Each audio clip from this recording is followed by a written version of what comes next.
No, mate, all right? Yeah, mate. How are you? Yeah, not bad. How's it going? Well, I've just Yeah, asked you good. that. Yeah.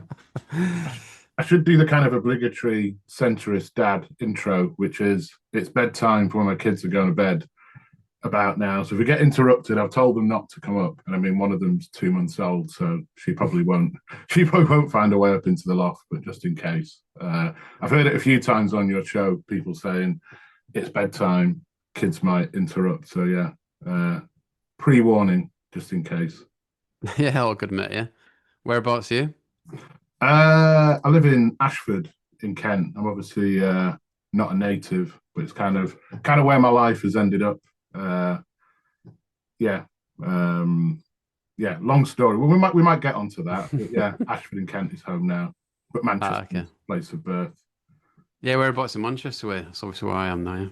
Yeah. I didn't know that. So I grew up in Cheetham Hill, Crumpsall, around there, Ah, uh, okay. and then we actually left. So I was working this out earlier. For the first 18 years of my life, I think 15 of them were in Manchester, but for 3 years we were in Eastbourne randomly. Oh, Um, all right. That's a long way out the way.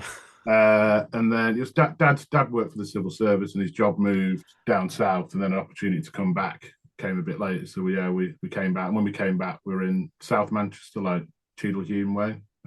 Ah, okay. So where are you? Yeah, so obviously Manchester. I just assumed I must have told you that at some point. I'm in Elmston at the minute. All right. Moved here a few years ago. Is Uh, that where did I see a thing? Is it like a pub quiz that went viral around Mate, there that is recently? literally like 2 minute walk from me. Yeah. The And you're not on barking. the team that's been cheating, right? No, I can't say I'm a frequenter of the quiz. I've never done it, but apparently it's gone bananas now. So I yeah, used for to, I guess for context, people listening, like the pub near me has gone. I think it went international. yes, I So mean it's a slow news week, isn't it? Because yeah, it's been all over the news. so people caught cheating basically and booted out of the pub quiz near me, and it's gone like international news. So big up the barking dog for. Apparently it's absolutely rammed now, the quiz and stuff. Someone was saying in my building. So Well, it will be yeah, now, won't it? I mean, probably half of them will be journalists trying to get the yeah, inside yeah. story right, see if they can cheat and get away with it. Been chatting on Instagram. And obviously, so you got a background in NME, particularly the Sheffield scene. And with it being, would you say it's 20 years since the New Yorkshire tag? Are we saying that? I reckon we're 19 years from that, but yeah, we're 20 years from the emergence of the Arctics. The New Yorkshire stuff came a little bit later when, well, to be honest, when I'd run out of ways to write about the Arctic monkeys, so I thought I better try and knit a scene together here or give it a name. But yeah, that I think that came more like kind of 2006. I don't think it was 2007. It's probably more 2006. We were chatting about this on Instagram, weren't we? About the infamous kind of photo shoot where they put loads of bands who didn't really even know each other, and then called it a scene. I say they, I mean we. Essentially, I was part of the mob who did that. But yeah, we could probably get onto that off the back of talking about the Arctics angle, I guess. But yeah, it's 20 years since Arctics broke through. Yeah, I saw them 2005 in Hull. Um, so yeah, definitely poignant for me as well. But in terms of like, I mean, you give me a few prompts, which is ideal, mate. So I appreciate that. So in terms of moving to Sheffield and becoming a writer for NME, how does that happen? Uh, yeah, so I guess I was going to quote Steve Coogan as Tony Wilson in 24-Hour Party People. Basically, I'm a minor character in my own story, but this story does have to kind of start with me because ultimately, yeah, how did I end up in Sheffield? So I guess we have to go back to how did I end up writing for NME first of all. So I was in Manchester. I think I started reading it when I lived in Eastbourne. Actually, I mentioned earlier I had a few years in Eastbourne. There was a day, I must have been about 13, and I was in the school library one day, and I picked up this magazine, never heard of it, that had Manic Street Preachers on the cover. I opened it, and there was The Verve, there was Oasis, there was Blur. I didn't even realize there was a magazine that had all the bands that I was kind of getting into at the time. I was very much like a kid of Britpop, late 90s. You start with Oasis. I mean, definitely maybe what's the story kind of coming out when you're kind of 9, 10. It was everywhere in Manchester at the time. So all the bands I was getting into, I read NME, found this magazine, NME. Like a lot of people, I just kind of hooked from that day. From that week onwards, it was like going to try and find it in whatever newsagent you could find. You had to go into the town centre in Eastbourne to get it. So it almost became a bit of a pilgrimage. And I think even before I was 13, I'd decided I wanted to be a journalist. I think I can even pinpoint when that was. I remember I was on like a year 6 trip at school. And funnily enough, the reason I know this is I found my parents moved house recently. We found a box of my old stuff, and there was a diary we were told to keep on this school trip. And in year 6, for some mad reason, I'd bought the Times as like a 10 or 11-year-old. I'd written in this diary, bought the Times for the ferry crossing for the school trip, thinking this must have just Nice looked big really, broadsheet. yeah, like it was broadsheet at the time. It's like, oh, this will see me through the trip. So I must have decided quite early I wanted to be a journalist. I think, at 13, I probably didn't really have any plans of how I was going to do it. A couple of years later, and NME were advertising for new writers. So I must have been in year 11. So I'd have been, about 16 at this time. I What year distinctly was that? Sorry. like 2002, it would have been. Okay. I distinctly remember being sat in your form room at school and seeing this advert. This sounds like something out of a corny, like, kind of TV drama. It genuinely happened. But I'm going to answer that ad. And they're going, well, how they're not going to have someone who's still at school writing for a magazine. You're not a journalist. I was like, yeah, but I read it every week. It's what I want to do. So I literally fired off. I'd never written a live review before. There's quite a few elements of this that are kind of strokes of luck. So as a stroke of luck, one of my dad's workmates, his son was in a band called Haven. I don't know if you remember them. I'm not sure now.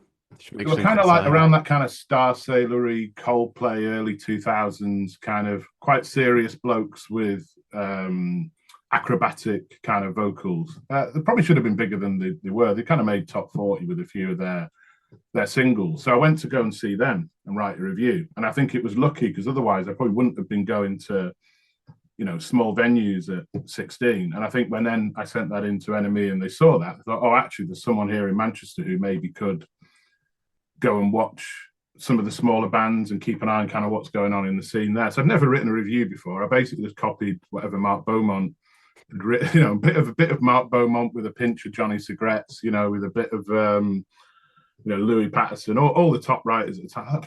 Just mix up kind of what they do. There was no ChatGPT in those days that you could literally have got it to do it for you. And then a few weeks later, came back from a mock exam at school. And Mum said, oh, I think you've won a competition. You might have won some records or something. Because someone from NME was on the phone.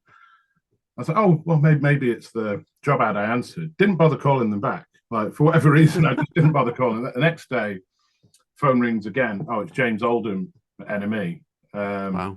We've read your stuff. So immediately I then tried to deepen my voice a little bit, a bit like in Almost Famous, where he's on the phone to Rolling Stone and he says, is this, whatever the guy's name is, and he puts the deeper voice on. I had to do a little bit of that. And he said, yeah, we've read your stuff. Do you want to do some freelancing for us? We can, get you on a guest list for some gigs. And No way. And this is having never written anything, right? That is mad, yeah. It was kind of like the Charlie and the Chocolate Factory golden ticket. Because you're only a couple of years older than me. Like that is mad.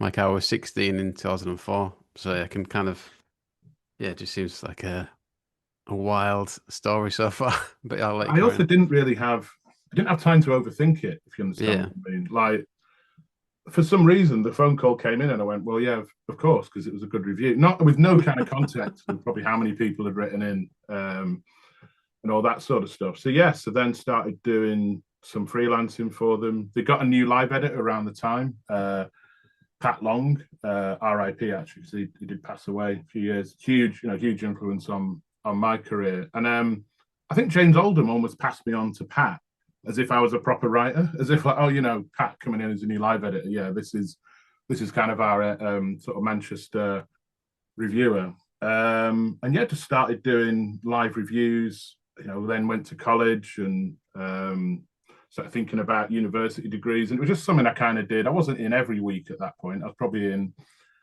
a couple of times a month, maybe, whenever a band was coming through Manchester. and that was the first night on the tour. Maybe I'd get it. There were other writers in Manchester at the time. Dan Martin, again, R.I.P., another one who passed away. An even bigger influence on my career, or certainly as big as Pat. And he moved on from Manchester not long after that. So, the path was kind of clear. I could at the time I was kind of one of the only. Oh, there was another guy called Tony Naylor, but he did more of the kind of dance hip hop sort of stuff. I seem to remember he didn't do so much of the kind of indie stuff. He was like a real kind of old kind of 90s head. Okay. So when But it's Dan just so, Martin left, it kind of left the path clear for me to kind of be one of the main NME freelancers from nowhere, really. yeah, yeah. But how would you approach reviewing then? Because obviously, I don't know, I've been kind of did a video on it recently a little bit, but would you just go in and be completely, I don't know if objective is the right word, but would you just be honest on what you saw? You wouldn't be thinking, I better give these a favorable review or anything like that. I think I think because I was such an NME obsessive at the time, we always used to say, years down the line, we'd always say there's two types of music journalists out there: people who want to write for the NME and people who want to be music journalists. And I think I probably already kind of knew what the mag thought of a band before they handed them over. You'd always get kind of a brief as well. It wouldn't just be go and review this band. It'd be here's some things to think about while you're watching. This has happened or this has happened or they've got some new material. What does the new material sound like? Okay. But I definitely didn't find my voice. Early on. Early on, it was very much about I don't know, just getting something that would be passable and that they would print. The first few I did were good. They were kind of near misses. They went in. They said, it's not quite there yet. Work on this. And this is why I'm lucky that the likes of James Oldham, Pat Long, they did put a bit of time in. There's a lot of people I owed a lot to who probably could have just discarded me kind of straight away. But yeah, you always kind of knew the angle. It was always easier to slate a band, to be honest. That's pretty of a truism amongst journalists. Although I don't think I gave a band a proper kick in kind of straight away. But yeah, you kind of learned as you went. You kind of faked it, fake it until you make it. Really, that's absolutely the case. And it took me probably a good couple of years of faking it. Like I say, now to think back, it's weird that there would have been these days, the temptation to just use a chat GPT or a co-pilot, even just to smooth the edges off, right? Or could we have a synonym for that might sound, better or whatever. There was, yeah, I mean, I literally just used to sit there in my parents' house in the corner of the room, often overnight. So if I came back from the gig at 11, I'd think, I'm going to sack college off tomorrow. I'm just going to stay up all night and work on this. There was no I couldn't just breeze it in a couple of hours. If I had to stay up overnight, I'd stay up overnight. So I thought, I can't kind of mess this up. I've got to take this opportunity. Yeah, yeah. What kind of word counts would it be? Would it vary? For the kind of shorter live reviews, probably 150 to 200. If you got a lead, it'd be more 400 or 500. It wasn't like the kind of pitchfork level now that you could get 2,000 words on a gig. It'd be rare you would get something like that. Hmm. So yeah, but it would entirely depend. I mean, even shorter ones could be 100 words sometimes. That was a whole different. There, you really just had one. You could just say one thing, and that's as much as you had room to do, really. Yeah, yeah. Yes. So then, with that in mind, like, yeah, moving to Sheffield, what was the thought process there? So I mean, obviously at this point, I knew I definitely wanted to be a journalist and probably a music journalist. And I looked at degree courses. This is again where the luck comes in, right? I looked at degree courses for journalism degrees. I think Bournemouth was known for being quite good for that, but I thought, I mean, there's a South Coast scene of sorts, but it's quite a long way away. I thought if I go to Sheffield, I can kind of cover Manchester and Sheffield at the same time. In fact, NME, I don't have to tell them I've moved to Sheffield. They probably think I'm still in Manchester. I can just be. I used to do the kind of Transpennine train kind of constantly. So it was a thought of like, well, actually, if I go to Sheffield, there's a good sort of journalism degree there. It's not far from Manchester, and I've got a good feel for the city. When I went to have a look at it, I don't know. They say it's like a village with a village feel in a city, and it's on the edge of the Peak District. It's quite picturesque, and yeah, I just got a good feel for it, and was like, right, that's. I don't think I put anything else down on the UCAS form other than Sheffield again. Like you think back now, you think should you have not had a fallback? No, didn't have a fallback. That was kind of where I was going. So yeah, I arrived there in what would have been September 2004. The Arctic Monkey story pretty much starts on night one, believe it or not. So that might have been your next question. So I'm just going to No, guess go what the for next it. question is. So I didn't move into halls. I moved into kind of one of the overspill houses that didn't have. It's kind of like 8 bedrooms organized over 4 floors with no living rooms, just kind of kitchens. So you were just constantly in and out of each other's rooms. And yeah, first night, one of my uni housemates, he had a few mates from home who'd also gone to Sheffield. I didn't. I was kind of starting afresh, and I distinctly remember one of his mates from home. It didn't take long for it to get round that, oh, he's an NME writer. I mean, again, being a cocky mank, it just turned up at uni. I mean, I wasn't exactly hiding it. He went, oh, if you're that guy that writes for the NME, yeah, you should go and watch this band called Arctic Monkeys. They're like a local band that are really starting to kick off. And I was like, God, that's a terrible name for a band. And at the time it was 10 a penny that you'd have people, turning up to give you a band tip. And for whatever reason, it just didn't stick. So the regret was I should have listened to him there and then and probably gone and seen him. But I actually didn't. It took me a few months sort of into the new year. So the whole first term of uni, people kept mentioning this name. You kept seeing them popping up on forums, or there was a local mag called Sandman. Don't know if you remember. Yeah, got a terrible review in there once. Yeah, Yeah, you did. yeah, our band did. Yeah, might Who, have been who, was, you. who was your band? I was in a band from Hull called Awful Scenes. Like, we didn't go anywhere. I played like 2 gigs out of town. One of them was at the Grapes, Mm, and yeah, got slammed in there. wasn't me. I did a few No, bits no, with Sandman, but I can assure you that wasn't me. no. I think you're already above that at that point. Yeah. And so yeah, so then I eventually went to go and see him early 2005 and thought, yeah, I definitely should have done this sooner. Although I think they were kind of steadily growing. I don't think they weren't at the point where they're packing venues out by kind of late 2004. It's actually got into 2005 that was really starting to kick off. And I guess this is also, the point I went to go and see him, it was off the back of a call from their PR. So they already had PR at the time. I know there's a story about their kind of organic growth, but I think if you know your Arctic Monkeys history, they had Wildlife Entertainment with a management already. So they manage like Westlife and bands like that. And they got signed in like May. So think of it like that 6 months before they already had management, and they had Anton Brooks, who's one of the top PRs, PR for Nirvana, Beastie Boys. I remember him calling me up saying, oh, you're going to come and see Arctic Monkeys. They're playing at the Harley in Sheffield. This would have been about February, March, something like that. And the Harley, I don't know how well you know the Sheffield scene, but it didn't have gigs on all the time. It was more of like a late night. It was the pub that was open the latest of all the kind of city centre bars where you'd always kind of end up after Fuzz Club or whatever. And it wasn't really set up for gigs. The sound certainly wasn't set up for bands. It was free in. There was no kind of charge on the door. Bit of a stage set up in the corner, but it wasn't like a stage as you'd properly call it. But like it was rammed. People couldn't even get in. There were people watching through the windows. And so before the gig had even started, you were like, now something's definitely kind of kicking off here. And I wish I could say I heard them that night and the songs and thought, yeah, this is definitely a band that's going to go places musically. But I mean, it'd be impossible to say that. You just knew you could hear they had something, And if in doubt, and when you're writing a live review for NME, if in doubt, say that. Because if you're wrong, people forget it anyway. If you're right, then you look like you kind of predicted the future. So I did write at the end of the review something like, they're nothing else but stars in waiting. But they had that. Alex particularly just had that. They had that kind of look. And I mean, you saw them on that tour, around that time as well. Like you probably heard them better if you saw them in a proper venue. But you kind of immediately knew they had something about them. Yeah, yeah. So like, no one at NME was saying you need to go see him. Then there's no kind of.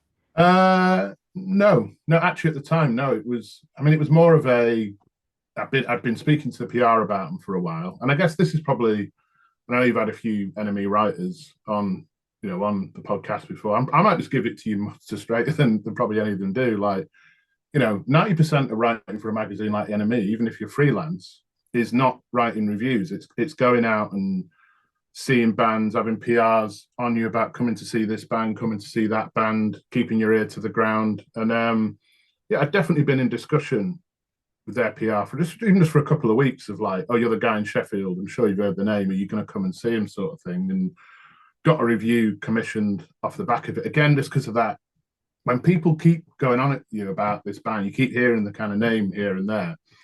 But NME at that time weren't really on them, and we'll probably come on to this later on, but they were completely unsigned at that point. Yes, they had management. Yes, they had PR, but they weren't on a label. And I was the kind of eyes and ears of the mag in that city at that time. And I kind of took that job. Well, I say it's a job. I wasn't paid to do that. I was paid for what I wrote. I wasn't paid necessarily to be kind of the eyes and ears all the time. But I think the other thing I look back on now, you're lucky when you're a student, you kind of can, and I'm guessing this was the same for you, like you can just kind of live it, every night there'll be some gig on you can go to if and in most cases I wouldn't be paying to get in. So I just needed beer money, and I'd get that by selling the PR, the kind of albums and promos. Again, it's probably sharing a secret. That's how a lot of NME freelancers funded themselves in those days, is you'd get the promo CDs through, and as long as they weren't watermarked, they were going either onto eBay or straight to Vinyl Exchange in Manchester. But yeah, there wasn't any push for them at the time. No, and it was a fairly small live review that they got. Yeah, yeah. No, it's interesting, isn't it? Like, I wonder if I think they were just biding their time in terms of a record deal and like they knew it was coming. If they had that kind of support. I think Wildlife Entertainment knew, yeah, and I think yeah, it's probably just waiting for the right deal, and also I guess letting them mature as well. Because if you think they were playing, the first gig was in what 2003. They performed in 2002. The first gig was in 2003. The Grapes. Half that set was covers. So it was like four covers for four of their own songs. And if you've heard, I don't know if you have, like a lot of the early demos, I mean, Alex is singing in like an American accent. That's how kind of embryonic they were at the time. So really, I know things can move fast in the music business, but I get the sense they got hold of them, thought, well, actually, we don't need to get them signed. We don't even need to put a record out here. This is about just getting them gigging, building a bit of a buzz. Obviously, they were recording demos and stuff at the time, and there's a story about those demos being shared around message boards, and MySpace was kind of a kind of cog in that wheel. I think it was a lot more telegraphed and planned than maybe they would have said in interviews. But I think when you have a big management team like Wildlife Entertainment, they kind of know what they're doing, right? Yeah, yeah. That's interesting because I spoke to Ross and the Mardoos. He kind of suggested that like this kind of romantic idea that it's all organic's not quite accurate. But yeah. Mm, mm. There's organic and there's organic, isn't there? I mean, putting them online, there was no guarantee they were going to kind of take off in the way they did, but Yeah. there was definitely thought behind it. That for me, there's no doubt on that. Yeah, yeah. So like from that point on, were you kind of just completely tuned into them then you knew that that was going to be the story? I think so. Yeah. I mean, end of that for the gig when that gig ended at the Harley. I remember running into Alex Turner. I'm talking about Alex, probably know I'm talking about at the bar, and he was like, and this goes very much against the persona you would see later down the line. Like, really happy NME had come to the gig. Great to see you. Can I get you a drink? And I was like, Alex, mate, you just played the gig of your life. Spend some time with your fans, and the fans were kind of clamoring for him. I'm not going to interview you now, mate. Like, we'll kind of save that. And then the next day, I remember the manager turned up at my student flat and was like, "We want to make sure you've got a demo. I know you're writing this review. I don't know if this demo had been, was kind of was in public circulation at this point, or if it was kind of online." Yeah, and I sort of at that point you started getting kind of attached. You get a bit more attached to the band. You then you might have the manager's number, or you're speaking to the PR a lot. Yeah, I reviewed them again because they supported the Coral at Sheffield Leadmill the month after, and I remember I think we basically reviewed it so we could get them in again and that was different. Obviously, that's seeing them in a proper venue. You could really then hear the songs. I'm sure there would have been gigs I'd seen sort of in between. And then at that point, it's like, you know, when you're an NME freelancer, you're like, well, they've had the first live review, they've had the second live review. The next goal is to get them what they called a radar feature. So you used to have like one new band feature every week. It used to fluctuate between being a proper section in the mag, which I always preferred it when it was like a proper section, and there'd be like, you know, band of the week sort of thing, and then other bands and live reviews. And then it would sometimes just be like one of the features was badged as kind of radar. So then I probably spent the next sort of 2-3 months campaigning to say we really should be doing a radar feature on them. I know they're unsigned. I know they've not got anything out yet, but you know, as much as I was probably only had a couple of years NME experience at the time, I could just feel this was something different. This was something taking off. And I think I started going to see him in other cities. So I remember seeing him in Wigan, probably Manchester as well. And yeah, you're noticing that the things that were happening in Sheffield were starting to happen. Maybe not, they hadn't quite played any gigs in the south, I don't think, by this point yet, but in the north, obviously fueled by the message board stuff and the MySpace stuff, it was really sort of starting to take off. And then not long after that, I remember they were doing a tour in May, and I hadn't quite done I'm not sure the feature had been commissioned by this point. And the manager either texted or rang me and said, "Oh, we're playing in Nottingham a couple of days. Do you want to come down on the tour bus with the band?" I was like, and this wasn't commissioned for NME or anything. It's just, do you want to come along and kind of hang out? Yes. That was fairly unusual, with, you know, to that point for me with bands. If you're going to do that, it'd be because you've been commissioned by NME, not just because you were kind of being invited to go along. But I think they were getting a sense of this is taking off, and we do want someone to be kind of recording this, but we don't necessarily want to be commissioning it as a kind of NME piece or a Guardian piece or anything like that. And probably also to give them maybe a bit of exposure to having a journalist around. I'm not sure. I've got a theory about that, which I'll come on to, because it was fairly brief in a way. So again, this sounds like something corny out of a film, but it genuinely happened. A couple of days later, the tour bus, which was only a splitter van at the time, turns up at my student house and just waved my student mates off it. Just going off on the tour bus with this band that I suppose they had heard of them by that point, because most of them came to the gig at the Harley, but you know, they weren't a big name at that point. And then next thing, sat on the tour bus, we're playing FIFA as we go down the M1 to Nottingham. Because I guess you're the same age as them at this point, yeah. Well, that's the other thing. Yeah, in fact, I think I was younger than Right. most of them. Or yeah, around the same age. I'm 39 now. I've not bothered looking up how old they all are now. I think Jamie Cook's the oldest, isn't he? So he'd probably be a good barometer. But yeah, and I would never say, you know, there was that famous Miranda Sawyer quote that, you know, never say that rock stars are your mates.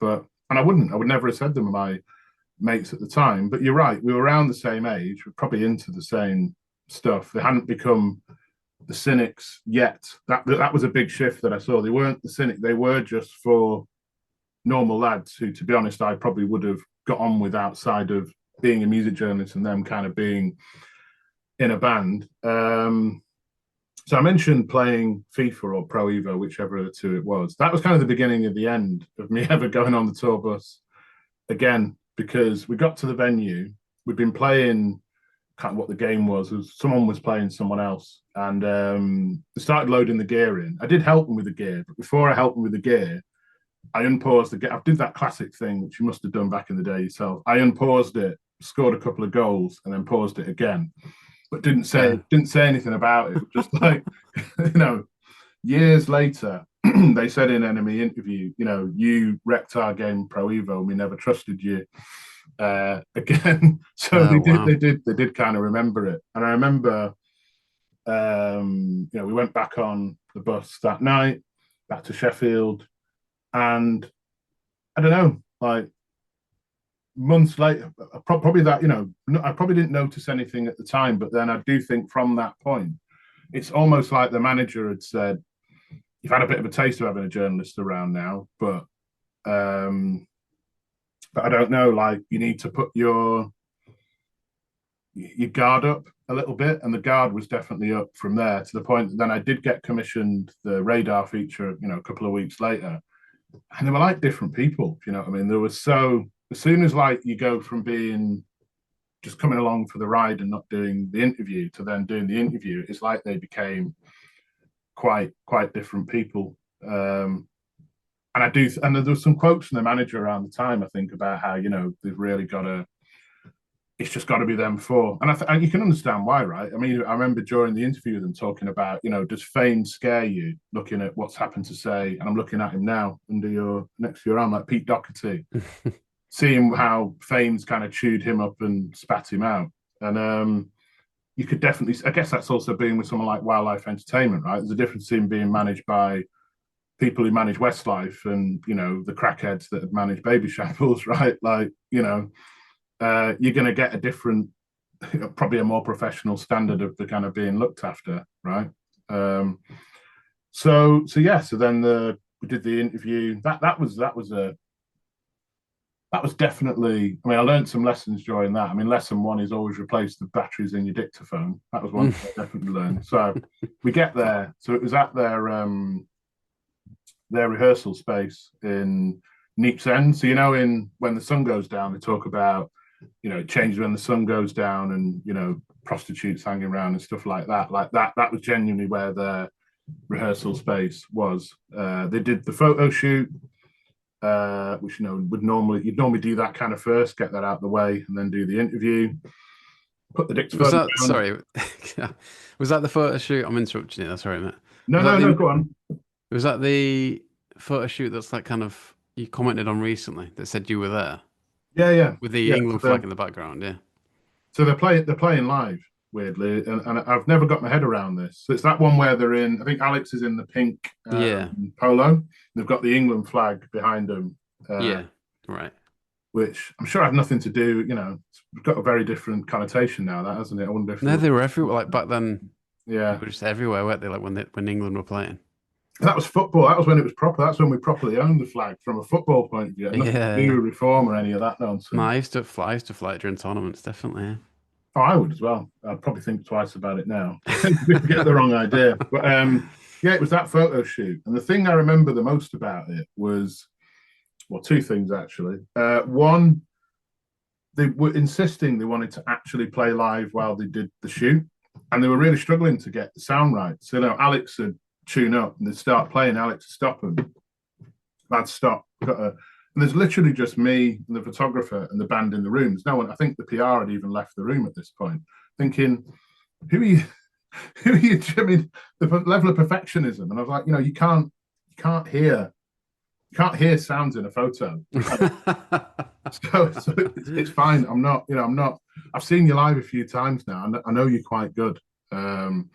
So that was odd. And yeah, Jamie Cook didn't want to have his like profile photo. Like they kind of were doing individual photos outside the studio. He's like, nah, I'm not doing it, not doing it. Because obviously, the shot you see for a feature like that is the main shot, but they will always try and get as much in the can as they can for for kind of other things. And yeah, he just kind of blank refused to do it. So they've already kind of been a bit difficult around the shoot or in terms of doing individual photos. Right, now let's do the interview, get the dictaphone down, put the dictaphone down. Batteries run out within about 5 minutes. We have to just stop. The PR is like, could you just write the quotes down? I was like, no, we could do recording this, to be honest. So he's sent out to get batteries. Meanwhile, they probably don't want to be there at this point. So we're just like, they've got a pool table. So actually, we just have a few games of pool. Again, you have to remember, I'm only kind of 18, 19 myself. So I don't know what professionalism is, right? I haven't learned all that stuff yet. I haven't become the corporate slave that I am kind of today. No, Where yeah, definitely. I'd be more mortified. I was just kind of rolling with it, thinking, oh, I shouldn't have, oh, if only I'd, should have brought some batteries, but never mind, lads, let's have a game of pool. That was kind of how I approached it. But yeah, probably didn't put them in the best frame of mind for the interview. No, yeah, fair. So like that was the first interview you'd done with them. Yeah, and I'd say it's the only formal sit down one I did to my mind. I may have done other bits and pieces here and there, after gigs and things like that. But in terms of like a proper sit down chat. And the worst thing about it as well is like I only recorded it on a tape. These days, in those days, if you wanted a digital dictaphone, it would have been far more than the 11p a word rate that NME paid you for features than you could afford. So I mean, I've still got the tape, Oh, really? and I did kind of we'll probably get onto this later, but then I had my own kind of podcast, not dissimilar to this podcast, but we just didn't have as good a name, so we didn't take off like yours has. When I saw 22 Gram Pod, I was like, yeah, that's the name. We had demo tapes. I do remember. Yeah, I do remember the name. Yeah. Demo tapes, and yeah, I found the tape a couple of years before we started well, around the time we started the podcast, when this been about 7 or 8 years ago. And I did all I could to like clean it up. And I'm no like audio engineer, right? Clean it up, tidy it up. But you can't really hear what they're saying. You could put a link to the podcast in your description if you want. And I mean, with the best will in the world, you can't really hear what they're saying. I've got a mate who works in, I won't name him, but he works in kind of TV now, and he's like, "Oh, I've got some software, my AI software that might be able to clean that up." You still can't hear what they're saying, but yeah. So it was all on, kind of analog tape, and I do wish if I'd recorded it on something. If iPhones had been invented by that point, an iPhone would have been the perfect thing to have recorded it on. Yeah. So how did he get it off the recording? Was it like a recording of the recording? Is that what you have to do? Yeah, that's kind of how I did it in the end. Yeah. Ah, right. I mean, there was, it was still some. You'd have to take my word for it, or read the words in the feature that followed. But some good stuff in there. About how they got guitars for Christmas, and that's how they kind of got started out. One of them had learned the Bond theme. Yeah, just kind of their influences, getting their head around. Because at this point it was really starting to kick off. Like I really wanted to kind of get a sense of. I think I could see where this was heading. I think a lot of people could see where it was heading. Maybe not like Band of a Generation big, but certainly that they were going to be breaking out of Sheffield pretty soon in the north. Did fame kind of freak them out? I don't think they'd really got their head around that yet. The idea of quite how big it was going to go. They were still just kind of taken aback that fans were singing the words back at them at gigs in places like the Rescue Rooms in Nottingham, or was it the Rescue Rooms, or was it, no, it was the Social in Nottingham. Let's get it right. Small 200 to 300 capacity venues, or the Boardwalk in Sheffield. That to them, I think, Silhouettes in Hull, yeah. Yeah, Silhouettes in Hull. How many could that hold? Yeah, I can't. Good question. I can't imagine it's much more than 500. I don't know. Mm, mm. Might be doing a disservice. I don't know. I think they were just kind of getting their heads around that was happening. They weren't really, in their minds, they weren't really going kind of any further. And maybe they were, I don't know, but I didn't get that sense that they'd quite got their heads around quite how big this was going to go. Yeah, yeah.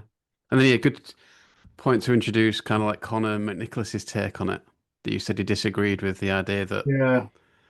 when he saw them in Reading, he felt like we'd missed the boat. But obviously, you'd been there for NME. So, what's your take on it?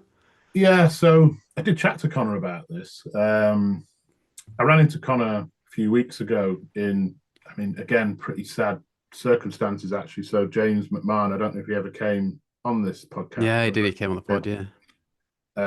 Really sadly passed away. Again, another, I should say, a huge influence on my career. Someone who gave me my first NME cover features, but also really nice lad. I think he came through. I said I answered the job ad for to write for NME. I think he answered the same one. I didn't just like win the competition like Charlie and the Chocolate Factory. There were a few of us that got the call back, and he was. So we'd been in touch with each other since kind of 2002, 2003, and see each other at festivals and things like that. And so I actually ran into Connor at basically his wake a few months back, and we were talking about, I think, Paul Stokes, who was also there, one of my old bosses. He literally just said, I've just been on 22 Gram Pod. And we were talking about the Arctic Monkeys, and I was disagreeing with Connor. So we brought kind of Connor in conversation. And yeah, I mean, look, I've got a lot of time and respect for Connor, who's the editor. He came in just as I started writing for NME. I know he probably divides opinion on the direction he took NME in. I think it was completely the right one, and he basically invented some stars, or certainly laid the groundwork to turn these bands into kind of uber stars. And it's probably the whole reason there's even podcasts like yours around now, that there's kind of, that kind of great era of guitar music. But yeah, he is wrong about. I'm just going to come out and say it.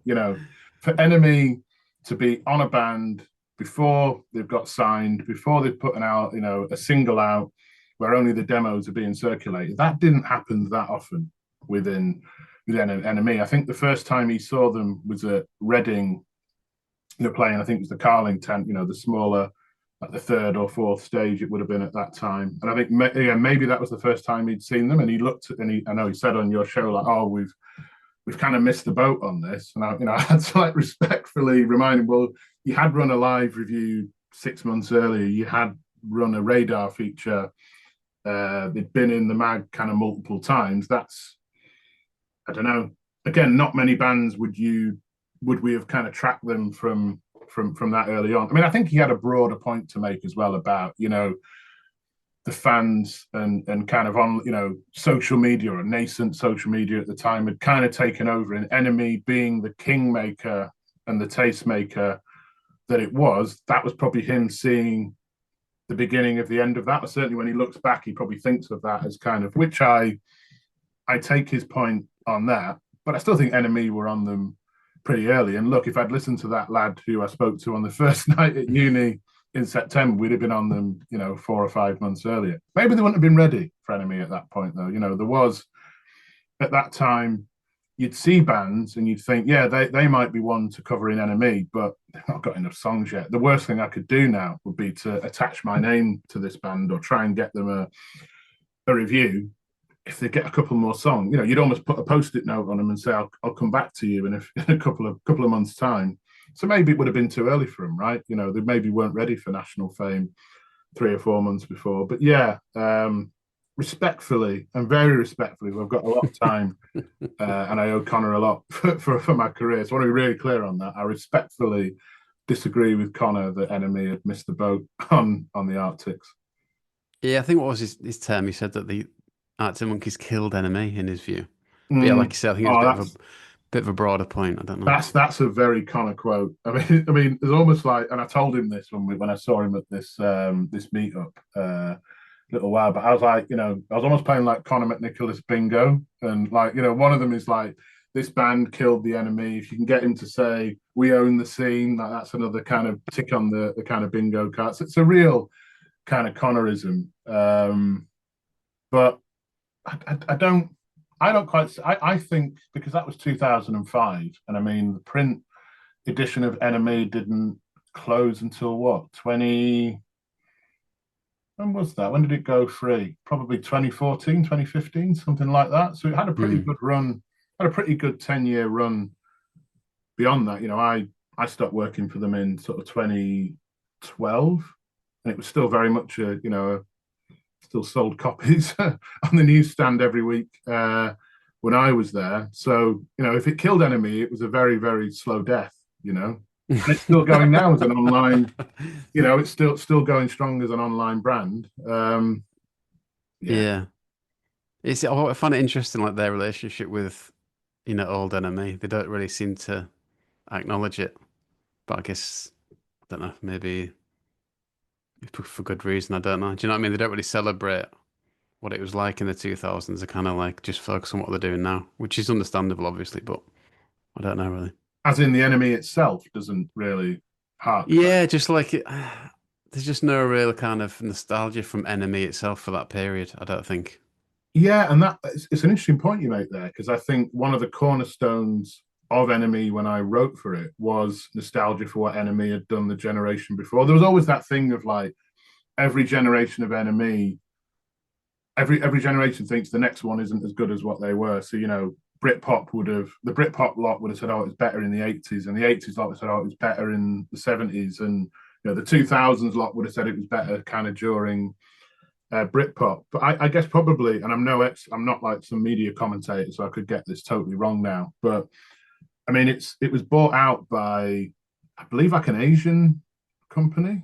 Like they do a lot of K-pop stuff now. NME. Yeah, I've noticed that on Twitter, yeah. there's been quite a shift in the types of. I think they still cover a broad range of music. I still read. If an album comes out, I'm still like quite old school. If an album comes out, whether I like it or I hate it, I still go and read what have the Guardian said, what a Pitchfork said, is it in Mojo? If NME have done a review, I think we've got some great writers on the roster now still, who I'll read. But I guess just because it's such a different product brand to what it was, maybe it doesn't quite have that relationship. And the other thing, I guess, as well, is that common thread of writers as well. Like, as far as I know, I could be wrong.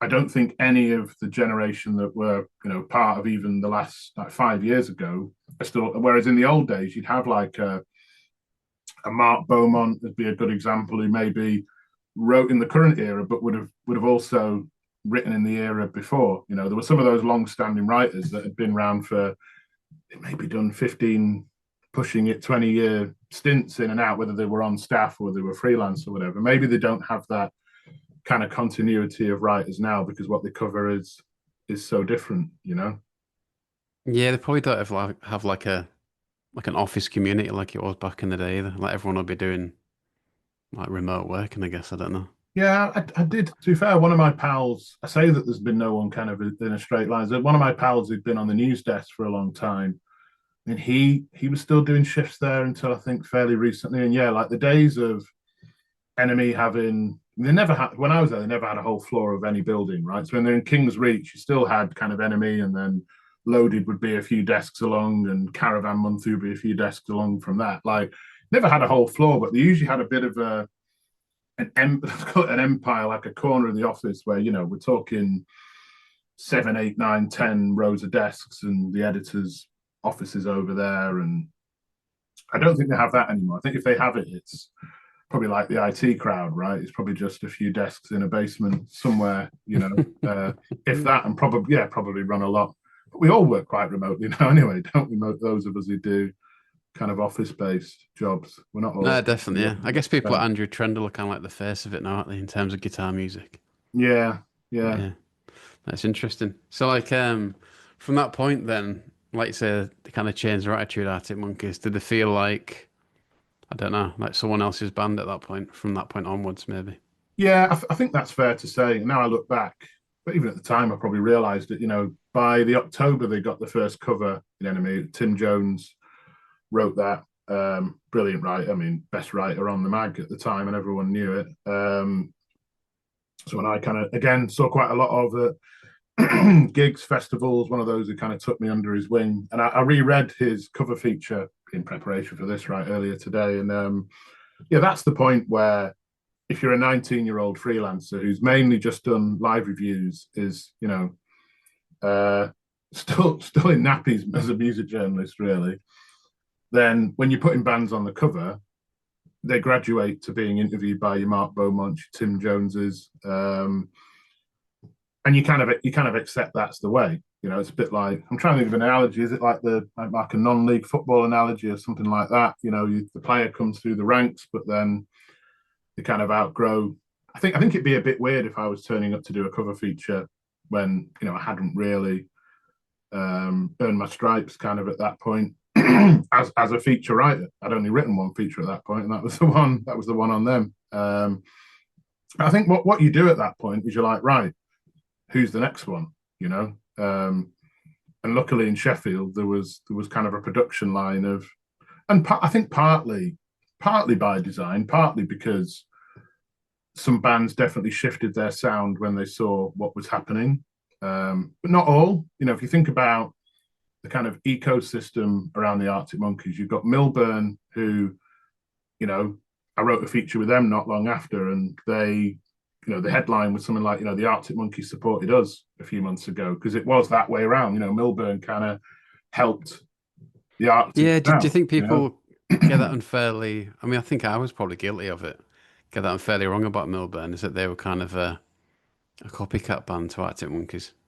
I think, I mean, I remember speaking to them about this at the time. They were all just mates from the same parts of Sheffield. They all played in the same like Sunday football teams and stuff like that. And I think it's just natural that they were probably influenced by the same stuff. They were listening to the same stuff. The songs were probably subconsciously kind of influenced by each other. I can't say I can fully remember all the Milburn like early demos going back to like the days that have been in Sandman and stuff like that. But I'm like Cheshire Cat Smile that comes to yeah, mind. Yeah, no, that was good. stuff like I remember. yeah. I remember hearing that and thinking, oh, there's a bit more going.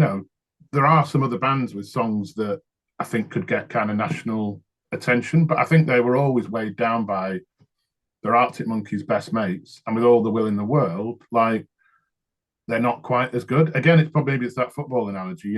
Arctic Monkeys were Premier League players that were playing for a non-league team, whereas as in playing in the small venues, Milburn were probably like a championship team who were playing in the non-league venue. So they still had a way to go. They're still going to be bigger than what they were doing at the time. But what do you do if your best mates become the kind of band of a generation? Your best mate is Alex Turner, who writes lyrics and songs in that way. You can't kind of compete with that. But yeah, I think Milburn. I had an interesting relationship with them that kind of soured. There's maybe a common thread. It soured when I wrote a lot of their early kind of live reviews, and they were all pretty positive. And then I got the albums editor asked me to review their album, and it just wasn't very good. And I did as best I could with it. And I think NME still wanted to kind of, we can't be giving this a 7 or even a 6. It's probably like a 5. I said, well, take my name off it then. You're going to have to put we had kind of pen names you could stick. So Eddie Smack. In case you were going to try and find Eddie Smack to do an interview on 22 Grand Pod, he doesn't. Right? Liam Cash was another made up one. They were just kind of made up names that you could stick on a review if you didn't want your name to be on it. And then I think because they thought I was reviewing it, and then when they saw it in the mag, they were mightily pissed off and ran into one of them in a nightclub toilet in Sheffield not long after, and it was we had an interesting exchange of views. You could put it like that. So I'm probably not their favorite. We're not their favorite person in the world, to be honest. But they were good lads, good album. But you got a 5 and end up getting a 5 out of 10 kind of thing. Yeah, it was that sort of thing, and that was the thing you did. You changed the name on the review if what you'd written didn't really resemble what was going in the mag, because you might have thought it was I can't remember what I would have given it. I probably would have given it a charitable 6, and I think they wanted to downgrade it to a 5 or something like that. Some sort who's making it? Go on, sorry. There's all that kind of horse trading that went on. I also wanted the cash for the review as well. Like that was the other balance. I don't want to give this review up because that's going to pay for some of my beer this week. But who's telling you it needs to be a 5 then? It's not so much telling you. It's more kind of it's the consensus. It's how can I best explain this? Like, the whole of the NME staff don't listen to every album that gets reviewed, but it does. Reviews will go up the chain, will be reviewed kind of up the chain, and if you think of it, the extreme example would be the 10s and the 9. 10s are only given out to very, Arctic Monkeys being one, Strokes being another that spring to mind. But there'd be an element of, are you sure this is a 7? Is this not a 6? We've listened to this. Are you sure this isn't a 6 or a 5? And you're like, okay. Yeah. No, it's interesting, isn't it? But I mean, yeah, because people say it's like this thing about like people being able to influence NME in terms of giving good reviews and stuff from the outside. Do you think that's true or not? What do you mean by kind of influence to give? Don't know. Maybe like I think there's like an inference on one YouTube video or another that money would change hands, which I didn't think could be the case, and No, Connor flatly denied. But I can, and I'd back Connor on that. I can categorically state, like, and I wrote for that magazine for 10 years, and I worked on staff for a year of that. I mean, that categorically wouldn't happen. Now, there's some nuances within that, like, if you were going to put a band on the NME tour, it probably doesn't make sense that their album gets a 4 out of 10. I always thought the way I used to read NME, because I used to read, even though I was writing for it, I'd read it as a reader. You'd know that kind of classic 7 where you're like, that's probably a six, but they've just made it a seven. They've just, they found a writer. The other thing is they found a writer who likes it and who believes in it. So, if 90% of the writers would give it a six, but 10% would give it a seven, let's just give it to one of those who'd be a bit more kind of charitable towards it. But no, like, not on any planet would money change hands to give an album a certain score. And equally, I think scores would get challenged. If you were given an album to review and you gave it a nine, let's say it's one of the smaller ones and it's given a nine, the reviews edit would definitely go away and listen to that album and say, we're going to put nine on this. We've got to be sure it's a nine. You sure it's not an eight or a seven? Is this really, we had a grading system of like, 10 is generational album, nine is of the year good, eight, very, very good. So you really had to kind of justify if you were going to give something a nine or an eight. A 10 would be reserved for, like I say, is this it? Arctic Monkeys debut. I'm trying to think who else got a 10. Not many. Not many got Like, yeah, 10s. Yeah. that makes complete sense. Yeah. And I mean, I Yeah, no, remember, it was not a corrupt. And to be fair, the thing I was going to say was, the people who ultimately were front of mind and I think ruled the roost at NME would have been the readers. It was always kind of readers first, they were the ones that you were accountable to. So if an album was a six, but you happen to know the band that you that and you're writing the review, it gets a six. It's there's no kind of favoritism there. Or if you were smart, which I probably wasn't at the time, maybe you just swerve writing the review and let someone else stick the knife in. But I did need the cash, so I took the risk. yeah, when talking to Paul Stokes, he kind of, I mean, it sounds like a bit of a tightrope to walk, doesn't it? Like if you're going to interview bands or be on good terms with bands, then you got to review them as well. But I think he would interview bands and not review them. I think that was his. Yeah, I listened to that actually. Yeah, because he told me he was on, so I went, yeah, I'll listen to that. And I think he had the fortunate position of being on the news desk, and that's kind of where I kind of migrated to later in my career. So when I graduated from uni in 2007, it would have been. I thought, well, I've actually trained as a journo now. I'm actually I'm a proper journalist. I've got the hat with the card that says press on it. And I looked at it and I thought, listen, I'm never going to be the star feature writer. I can write features. I think I'm all right. I've again, just by nicking Tim Jones and Mark Beaumont, my mental kind of co-pilot version of Mark Beaumont and Tim Jones and Barry Nicholson and Gavin Haynes. I can write a feature now. I've kind of trained myself in how to do it, but I'm never going to be the star feature writer. I never saw myself as a reviews editor either. So I thought, well, news will be kind of, I'll kind of specialize in that and I'll do the news reporting at festivals and shifts on the news desk. And so I work with Paul quite closely. And you're right, like if you work on the news desk, you don't tend to write as many of the reviews and features, certainly not at that time, as many of the reviews and features. And certainly not the negative ones, because, he's right. You're spending a lot of time with and news generally was fairly neutral at NME. It's not really like in the kind of tabloid world where you can spin, you can write a news story in a certain way that's got a negative spin to it. NME didn't really do that. If you're doing a studio feature with Kasabian, you're just going to talk about what it's sounding like and who's producing it and what they're saying about it. There's no kind of opinion injected into that. So yeah, I think those are on the news desk kind of swerved having an opinion as you still did, right? But you wouldn't have, I guess, have to do as many of the reviews that would have a number at the end, or of any of the negative ones. That's the thing. I think you probably would champion the stuff you liked, but maybe wouldn't have to be the one.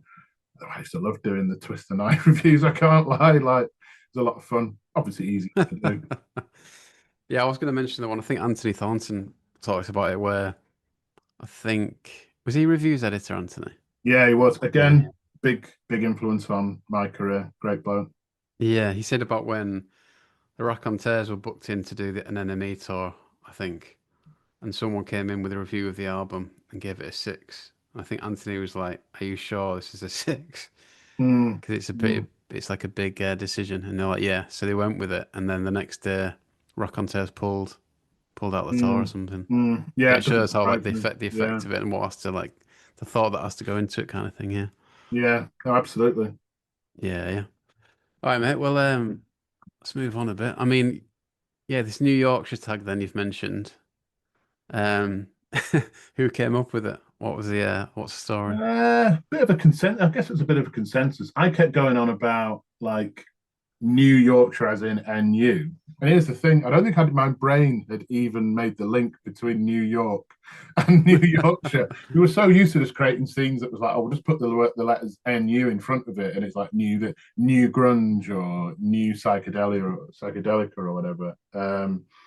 But you see the Arctics, you then go and see Milburn, you see Harrison's, you see Bromhead's Jacket. That was a big one for me. And you're like, you are second guessing yourself a little bit and saying, am I trying to like invent a scene here, or are these bands all genuinely actually pretty good? And I came around to the idea that no, these bands are genuinely really good. There is something happening in Sheffield. This is not just because labels are now kind of descending on the city, trying to find the next kind of Arctic Monkeys cash cow. Reverend John McClory, we should definitely talk about, call them like Arctic's ambulance chasers, with the checkbooks for trying to sign the next Arctics. Like there was genuinely, I don't know what it was. There was something.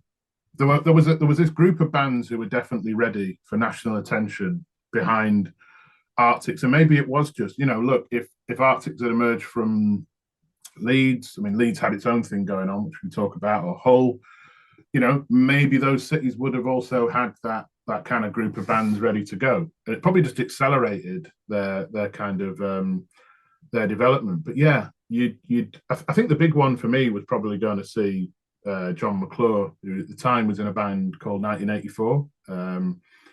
And he'd been in kind of Alex's early band, Jude and Suki, before, like his kind of pre-Arctics band, though I wasn't around for that.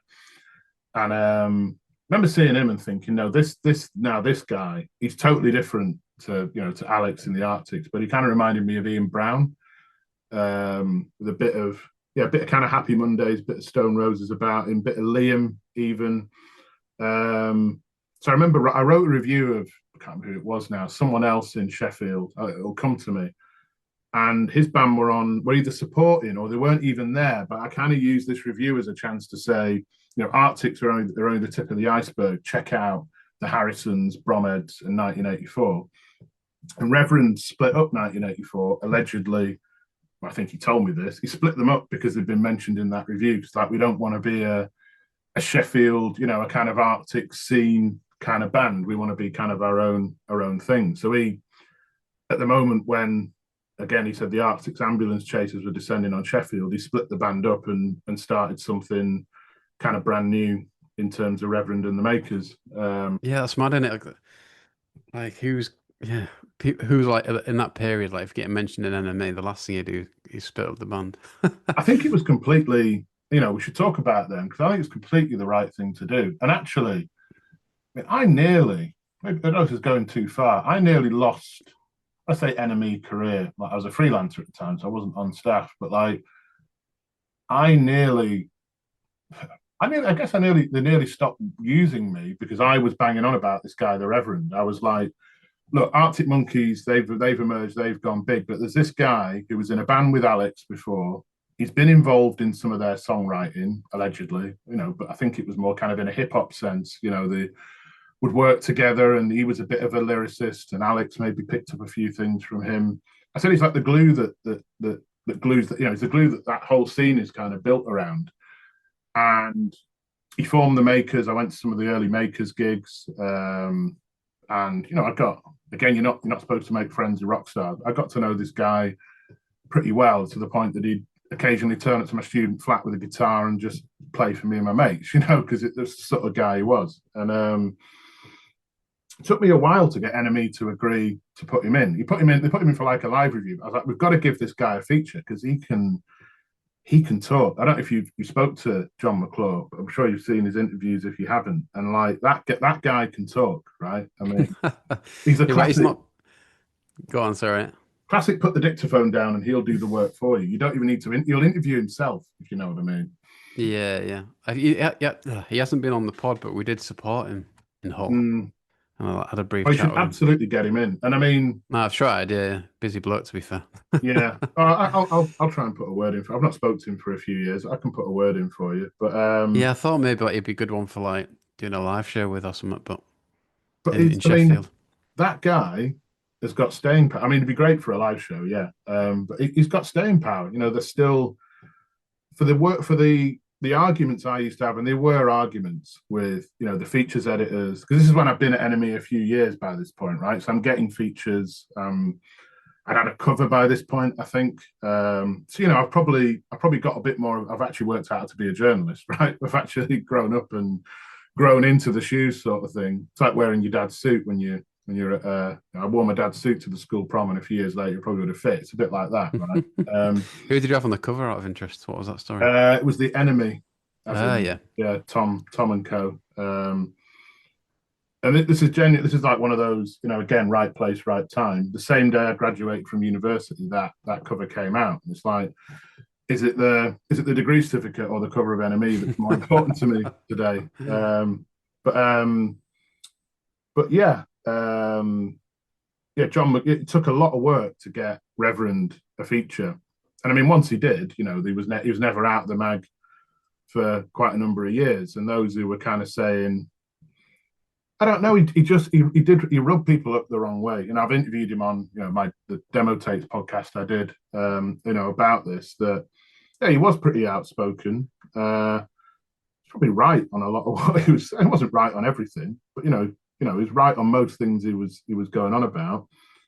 And here he is now, what, 20 years later, and still selling out venues. He's doing his kind of day parties thing, which I'm very cynical about these day parties. I don't believe it. I think it's just a way of like getting drunk from 2 in the afternoon rather than than 7 o'clock, right? But anyway, I know they're doing really well, and he's still going, But I staked a lot of stake my reputation. I didn't have a reputation, in those days.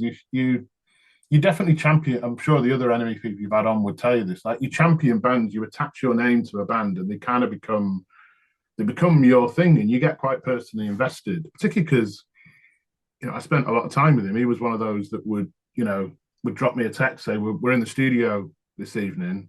Do you want to come down and just hang out? Again, not for enemy, just listen to some of the new stuff I'm doing. Or remember we went see he once got like a +9 for Oasis at the Sheffield Arena. He's like, do you want to come as one of my +9? And you can, stay in Sheffield. I wasn't living in Sheffield at the time, stay at mine after, we'll go out the day. He kind of had this plot, he had this kind of day plotted out. It's great. It's a great day, actually.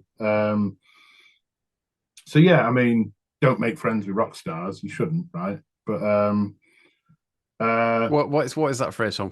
If you're a journalist, you mean, or in general? yeah, it's Miranda Sawyer that said like rock stars aren't your friends. Right, right, yeah, And they're not. And it is kind of a yeah, but it's a commercial relationship at the end of the day, right? yeah, And you don't kind of count them as your mates necessarily, but the people, particularly if you work in a scene, I think that's the difference between those at Enemy and some of them you probably spoke to on this show, where like they grow up in London, before they know it, they're in the office, they're kind of part of I guess the consensus. Whereas if you're a regional, a city-based Enemy freelancer, I mean, you're out at gigs a lot, you're seeing these people. I'd see Arctics a lot just out in like the street, or I'd see them on the dance floor at Leadmill on a Saturday. Like, you just see them. Sheffield is a bit like a village, so you would just see these people kind of out and about, just in their general kind of daily lives. So it's quite hard. It's easy to say don't become mates with rock stars when they're just kind of knocking around you, and you're moving in the same circles. yeah, yeah. Especially when they're not really like it's not like a cliche rock star, is it? Those type of people. I'm sure Well, they're quite. I'd say not the Sheffield lot. No, no, rock star's probably not even the right word for it, is it? For them. Yeah, yeah. Never come Buying an across like indie celebrity. I don't know. that. He tried to play the rock star later on, didn't he? But a bit more of a character, I suppose. Alex Mm, Turner. Oh, we could get onto that, yeah, because I have this theory with Alex that by the time when they got to like AM time, remember when they headlined Glastonbury to Yeah, yeah. 13, and you know how David Bowie Ziggy Stardust started out as a caricature of an overblown rock star, and then he found he became that rock star. The Alex of you're not from New York City, you're from Rotherham, to then the Alex that I think this is just a personal view. He lost a bit of a sense around AM.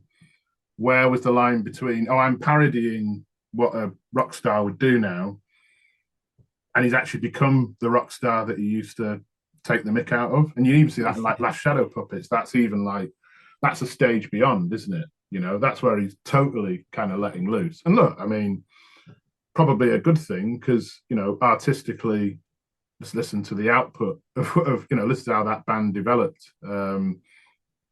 Yeah, I was going to say That's what when it it took. starts working, you're probably going to buy into it more, right? It's like, well, this I, I, is I I don't think, know. yeah, just if you're thrust on, how can you not become a rock star if you're headlining Glastonbury? You know what I mean? Like Yeah, the time for being a parod, for kind of having been a bit snarky and taking the mick out of all of that. I mean, those days are gone, aren't they? Because you're kind of living it. But I do no, true. I do think he lost a bit where the line was. He was slicking the hair back and The speaking a accent bit and of an everything. American accent. I think he's kind of pulled back from that a little bit now. I don't know about you, but I'd say more recently feels a bit more authentically Alex. Yeah, I mean, he just doesn't do hardly any interviews, does he? But Well, that as well. it's Yeah. it's hard to gauge a bit. But no, he definitely seems to row back from it a bit. Yeah, but it's like talking to Tim from Bromwich Jacket about it, and he's just like, probably just a good way of coping with that kind of attention as well. If you're just going to play a character, it's like Mm. easier to manage. But I always thought, um, yeah, I always got the impression that he struggled with his identity a bit, I think. It's like it must be mad kind of having those formative years with that attention. And then you must wonder sometimes like who am I really kind of thing. I don't know. Might be going a bit deep there, but No, but I think you're right. This is the sort of stuff I think about, right? Particularly what I think about them, and yeah, where else do you go? There's a few quite well trodden paths, isn't there? Bands kind of tumble into drugs and debauchery, and I don't think they were like completely immune from a bit of debauchery, but again, they were so well managed, I think, on all fronts, and they were all quite grounded lads as well. With again, you get deep here, but they all seem to come from like good families, supportive yeah. families. You've seen bits and pieces of like their parents in recent media. Alex's mum and dad were teachers. Mm, I'm sure I've seen Helder's, the drummers' parents interviewed. So you see it from that point of view, and they're also, I think they've got a lot of the same old mates they had, in Sheffield as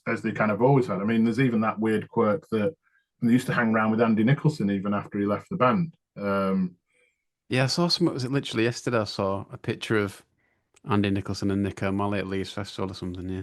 That was like a famous image, yeah, from about. I mean, we should probably get into some of the Andy Nicholson stuff if we have time, but Yeah, yeah. yeah, that happened. I think it was real. I think it's just because Nick would have been in the Dodgems when Andy was in Arctics, and the bands were mates, and so yeah, I think.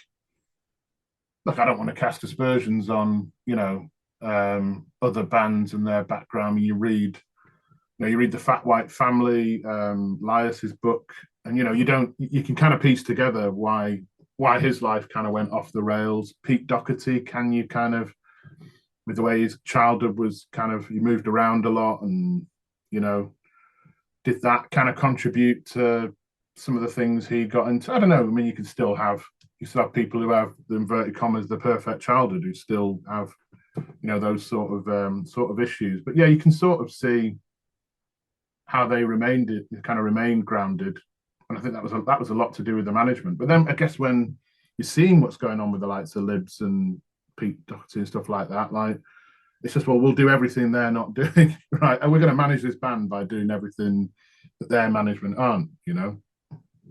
Yeah, yeah.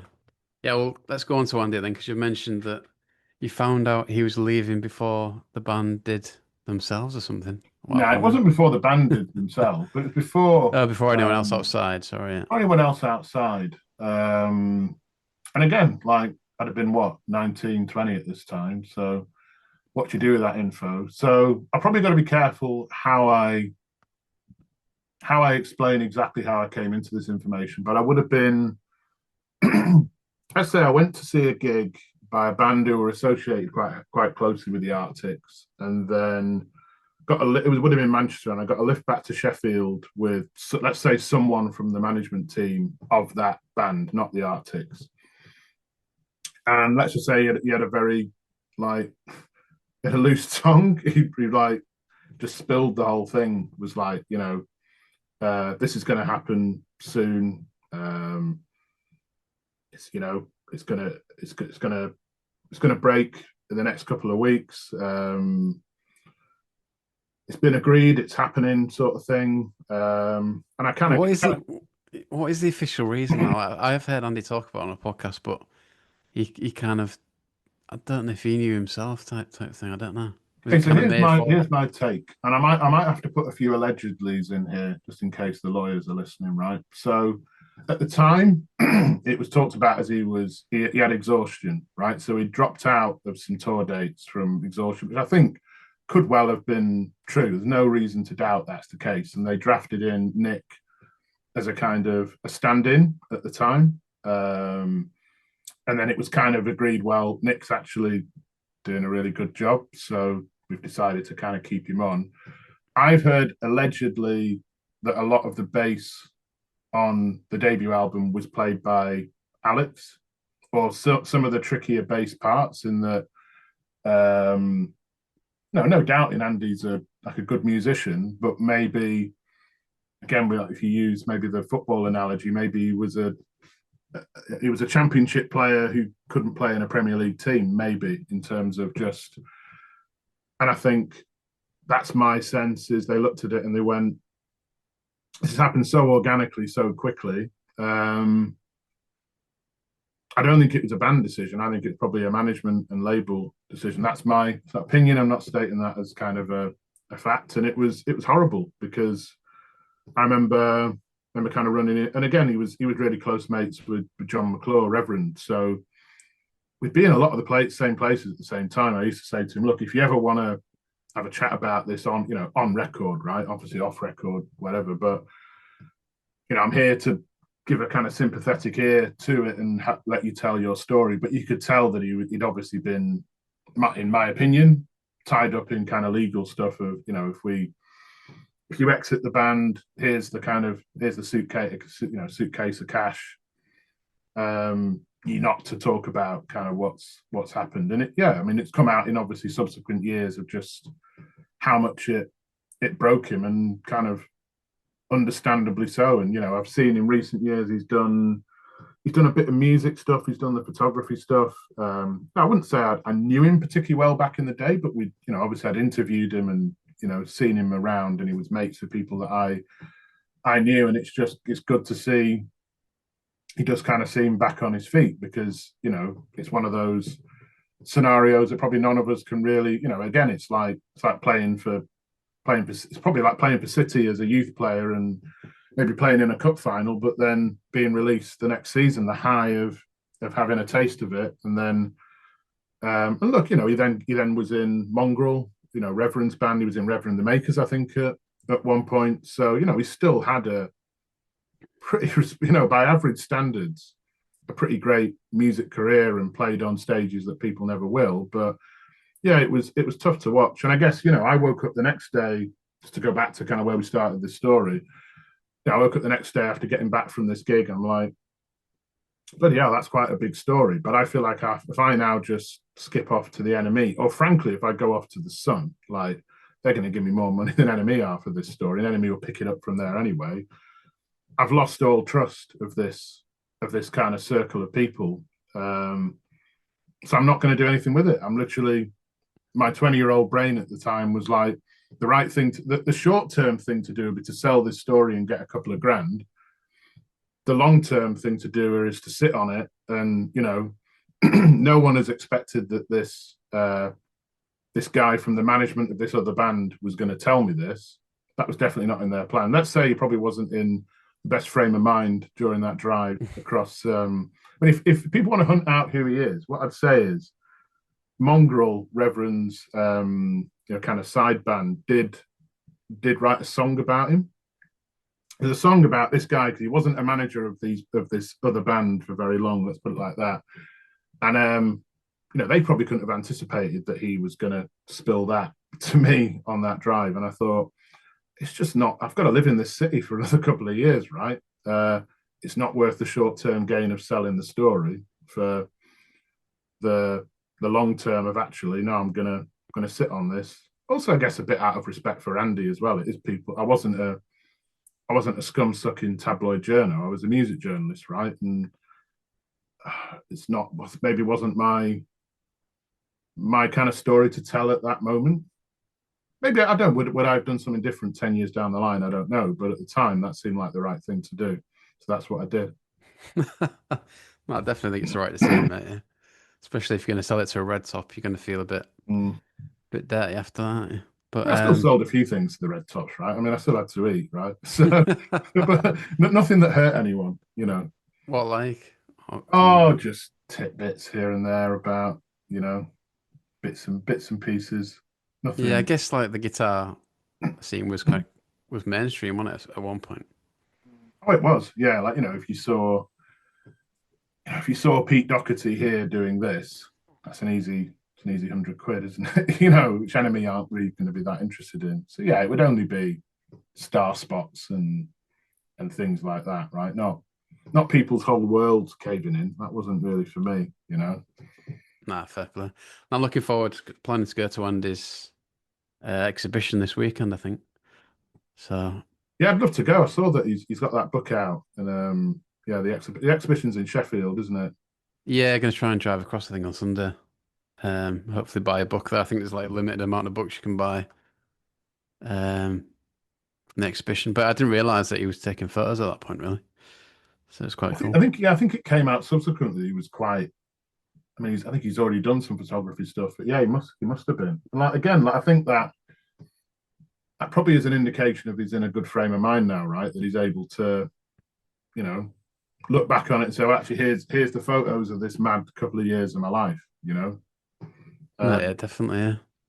it's probably Which, good for him rather than a bad thing, which maybe if he'd done it straight after, probably would have been the worst thing in the world. Because I think he just probably wanted to be anywhere. What's his story to tell, right? But I think he probably wanted to be anywhere other than hearing the name Arctic Monkeys, right? Because you yeah, know, it must have been absolutely insane to go through. Yeah, I can't really imagine it.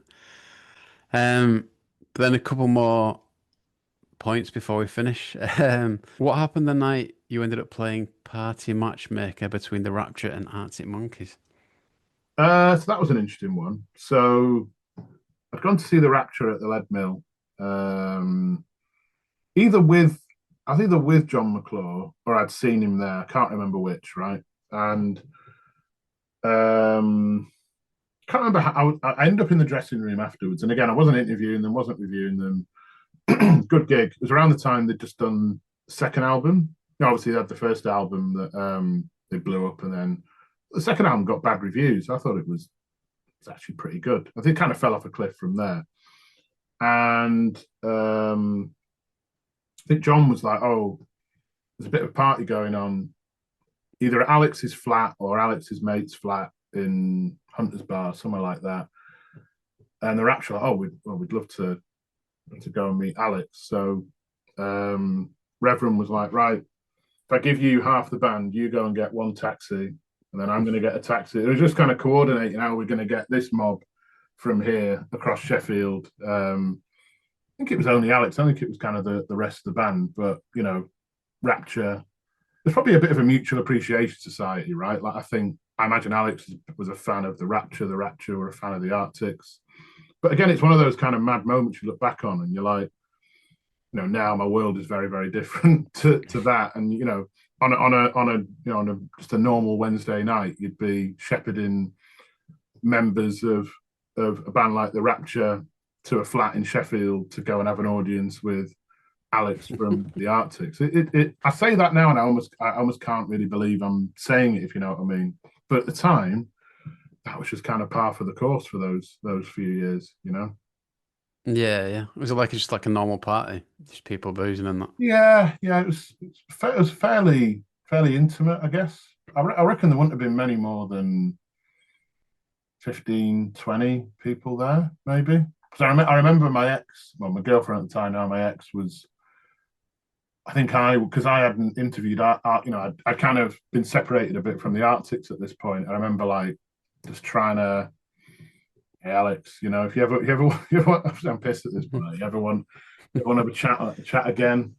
I'll remember to bring the dictaphone batteries this time, just leave him alone. Just leave him alone. Don't bother. Now's not the time. Get out of journalist mode.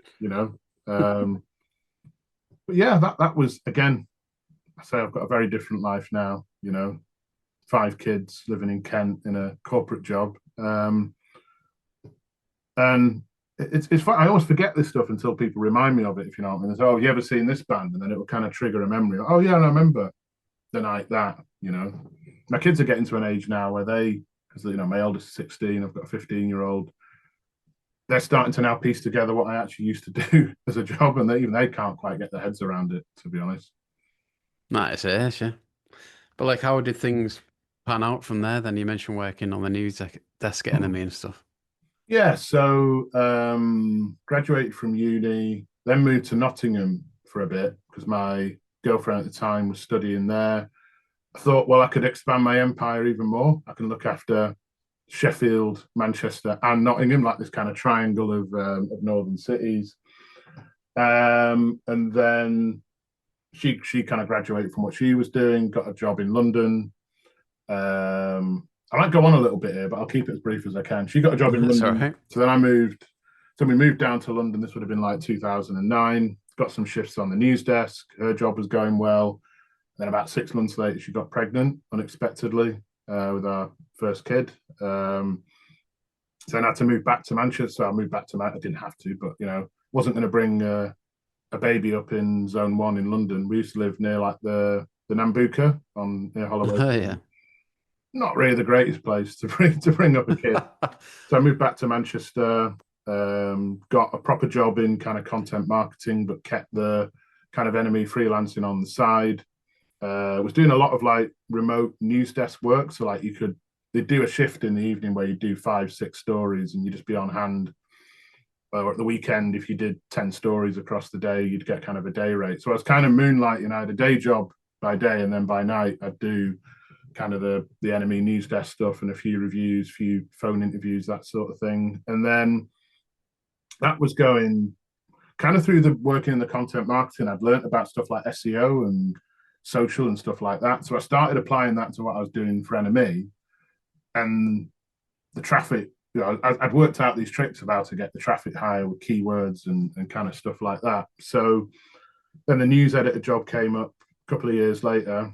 My kids had, I say grown up, they were 3 or 4, but they weren't babies. So we took got offered the news editor job eventually and moved back down to London to do that as kind of my first staff job at NME, which I probably, well, a couple of things happened. This is a running theme, got to London and my then wife, now ex, fell pregnant with our third child. Really, I mean, look, all kids are a miracle. I say that because I've just had another one a few months ago, and but not the best timing, right? When you're just starting a job on the sort of staff job at NME. But I'd finally got the kind of staff job I've been looking for 10 years. But I guess I'd had a career marked by right place, right time. This was probably right place, completely wrong time for me. Not long, probably 6 months in, the editor that had hired me left or announced that they were leaving. The new editor that was, well, we all knew who it was going to be. Again, I've got to be careful probably how I frame this. And again, this is where I said I'll be the most unfiltered NME guest you've probably ever had. I mean, we just didn't see eye to eye, didn't get on. I looked at him. Sorry, who was there when you got that job? Sorry, as editor. So it would have been Chrissy was the editor when I came in. Okay, right. And yeah, she announced she was going about 6 months later. We all kind of knew it was obvious who was going to get it, who was going to get. And again, what's the kindest way I can put it is, yeah, we didn't see eye to eye. And I don't think he rated me, to be honest, to be blunt. So the writing was kind of on the wall. So the minute that happened, I started applying for other stuff. And to be honest, with everything that had happened with having a kid on the way, I'd done 10 years. I'd grown to a point where I kind of would say I hated music. I'd lost the love of music. That was probably the thing that had happened where I couldn't, it was all just about the story. It was all just about what's kind of coming next without really any time to actually absorb it and the thing that I'd got into it in the first place, which was kind of that love. I think to be honest, I was probably just completely burnt out. And at that point, I was, I'd already kind of worked in agencies and content marketing and that sort of thing. And I just thought, you know what? I've got a third baby on the way here. The thing I need is just a steady kind of 9 to 5, and I can come back to music at some point. And look, if I don't do that, this editor that's coming in doesn't rate me. I'm not going to be around for very long anyway. It's the brutal nature of how that world works.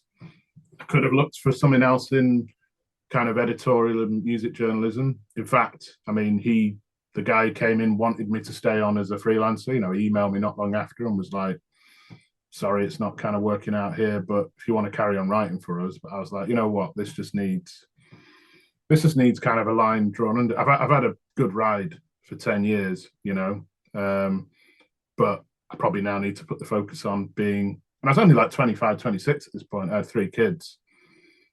I probably got to put the focus on that now. And then I did come back to music a few years later, with the demo tapes, podcast. It was probably a bit of therapy and catharsis of like making sense of what had happened over those 10 years. I've done a bit of freelancing recent years. I don't really chase it, stuff. If someone came to me and said, oh, could you do randomly, it's Mick Jagger's son's website that I did a few live reviews for. Because a pal of mine who's a far better freelancer than I'll ever be, he'd got some commissions for that. I then got a better commission for the Telegraph.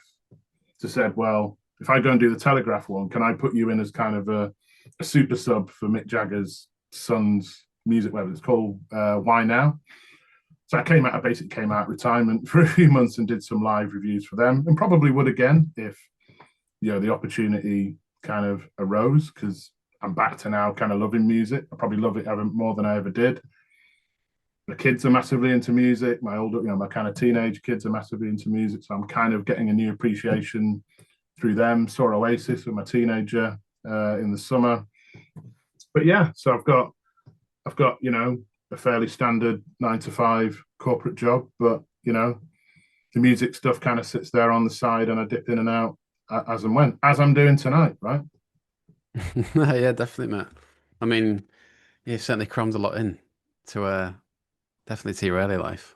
Sounds crazy, but I'm trying to slow down now a bit. I'm 40 next year, and I'm realizing all round I can't go at that pace anymore. No more kids. Certainly no more full-time music journalism. I'm kind of slowing down to probably where I need to be. yeah, Kent sounds pretty nice as well. Is it God's country they call it? Garden of England, mate. Yeah, Garden of England. Yeah, I mean, I ended up here fairly randomly because it's not, nothing's random. You do control your own destiny. But yeah, met when I split up with my older kids' mum. Met my now wife who lives down here. So I was living in kind of southeast London, and looked at it and thought, would I rather live in southeast London or live in leafy Kent? So I gave kind of leafy Kent a go. Yeah, and haven't looked back since. Excellent. Well, cheers for your time, mate. I'll get you back on at some point because I reckon there's more stories that we've not touched on. But for now, like I always ask people, what was the highlight of the early or that 2000s period, and if there's anything to do differently. I think the do different is probably quite a simple. Well, can I have 2 for that? I'd put fresh batteries in the dictaphone, or I'd taken a digital dictaphone if I could have afforded it, and I wouldn't have unpaused the game of Pro Evo on the Arctics on the tour bus, because who knows where I'd be now? I might still be on the tour bus. And what was the highlight? You know what? I'm going to say when the Arctics played Old Trafford in 2007. So because I think they did Glastonbury in when did they do Glastonbury? I think they did Glastonbury 2006 maybe, or was it 2007? I feel like when they'd got to kind of Old Trafford level, they were filling a stadium kind of within 2 years. Amy Winehouse was on the support bill, and the Coral supported. And I think you were you were kind of invested in these bands' success, and it was like yeah they've kind of won, if you know what I mean. This is just kind of amazing to see. Yeah, I'd probably say that. Yeah, yeah. In your hometown as well, I guess. And my hometown, yeah. All right, yes, cheers, mate. That's spot on. I'm sure there's something I've missed there, but I'll have to get you back on. So yeah, save it for another episode. And yeah, like there probably is more I can remember. You just have to prompt me. You just have to say, "Have you got anything about this?" And then I'd go, "Oh, let me think back, and I'll tell you." Yeah, I mean, you can be my go-to NME guy now. If you're gonna, with the no filter, it's probably quite useful to get your take on stuff. Yeah, So often, to be. Yeah, it's still like, yeah, it's still like trying to get my head around how things worked in terms of NME and record labels and stuff. There's always like different nuances that you just not heard mm. before, kind of thing. Yeah. Well, I guess the take I can give you is nine tenths of that time I was freelance, and 1/10 I was on staff. Right. I think Yeah, yeah. if you were on staff for more than you were freelance, you probably have a slightly different kind of perspective on it. But yeah, I'm no filter because I have no like pretensions of ever going back to it, and I'm not kind of loyal to anyone. And I do think a lot of this stuff doesn't really get talked about. I mean, I've kind of flirted with the idea of would a great idea for a podcast be just getting old NME writers and editors? If I could ever be bothered, that's what I probably would start, because I think there's so many good stories that probably never be heard. I'll tell you the other thing as well. There's a lot of cynicism. I mean, this won't surprise me, between kind of NME writers. There's a lot of second guessing what each other's doing. I'll probably get like I no doubt will get messages from people from back in the day going, why have you spoke like that about what was going on then? You know, because it is its own little kind of ecosystem. And the only reason I can say you can kind of see that is, you know, going to that meetup we had again to celebrate the life of, you know, James McMahon a few months ago. It was like being back in the pub at NME. It's like 10 years hadn't passed, right? Everyone was in their kind of tribes. Everyone was being as contrary as kind of they always are. It was a fascinating, unique kind of place to be, or I say it's a place to be is to just to be around, right? As I said at the start, you know, I'm a minor character in my own story, and I was certainly a minor character NME. You know, I think me and Connor once agreed. This was when Swansea were in the Premier League. He was like, you know, you weren't Man United or Man City. You were Swansea. You know, you were like bottom half, but could play some good football. You know, so I have no pretensions. That's where I was, and I felt lucky to have even got that far, right? Yeah, playing Premier League, yeah. Yeah, I got to play in the Premier League for a bit, right? When I could have just been a non-league footballer. Nah, definitely, yeah. And I mean, is there any advice you'd give for budding writers now? I mean, I was talking to Sam Delaney and he was saying like the the money has basically not changed in about 30 years or something in terms of how much people get paid. Is that right? I guess that's my understanding of it. Yeah, I mean, there's a lot less money around now than there was. You know, back in those days, if you did a major feature for NME, you could get a good few £100, which, you know, all right, when you actually worked it on an hourly basis, probably didn't work out that great with the travel and the interview and the time you spent, or time I had to spend writing it, because I couldn't just toss it off like a Tim Jones probably could, right? Who was actually good at what they did. But you know, these days there just isn't the pot of money has kind of shrunk, and I think a lot of those, you know, old NME writers are really trying to work out how they reinvent. But in terms of, I guess, more hopeful advice I could give to writers would be, I think it will come back round again. I just have this belief that because we live in NME always used, even when I was at NME and social media was coming in. I remember the editor used to say, we are the filter. There's all this stuff coming in, and we can be the filter for our readers on what we can help them steer them onto kind of what's good and what's worth listening to. And I think I have this belief. I think it will at some point come back round again. But I also think, I mean, you're a good example of this with 22 Grand Pod. Maybe it's finding that medium. Obviously, podcasters had a huge kind of gold rush, and I noticed you've got a few ads on your podcast. So you must be doing all right. I never had any ads on my podcast, but what's the next thing? What's going to be the next? Rather than trying to chase what others are doing, what could be that next medium to? Because for me, it's not even necessarily about the writing. I think it's just about sharing your passion for music and shining a light on stuff that people might be missing. And I think what's also interesting, I mean, I noticed this a few months ago. I live in Ashford now. A mate was like, "Oh, there's these gigs going on at this pub, and it's all like metal, hardcore stuff, right? So it's not really what like the core of what I'm into, but I like At the Drive-In and stuff like that. It's probably like pop to that lot, but do like little bits of kind of hardcore stuff, and you're like, there's this whole scene. I don't think it's ever really doesn't get any traction online or on social media. So this idea that like little scenes don't live in some of the cities outside London, or even probably parts of London. So, but who's covering this? Who's talking about this? Who's sharing this? And I think it's probably about like finding that niche of something to write about that other people have missed, which is how it always was, right? That was always the game. How can you get to the band before everyone else? And finding that medium to share it. So I wouldn't necessarily give advice on how to get started as a writer. It would be how can you find what other people are missing and find a medium for doing that? And I think you're probably 50% of the way there already with 22 Grand Pod, where you've hit a bit of a it's clearly connecting with people, isn't it? There's a whole load of people who probably love the nostalgia of this time, and you found the medium to do it. Yeah, yeah. I mean, I would like to big up. I've started like another account to like big up new music, but it's just like finding the time to do it. But I would like to like, leave people. It's not. I don't want it to all be about the old times kind of thing. I don't know, but yeah.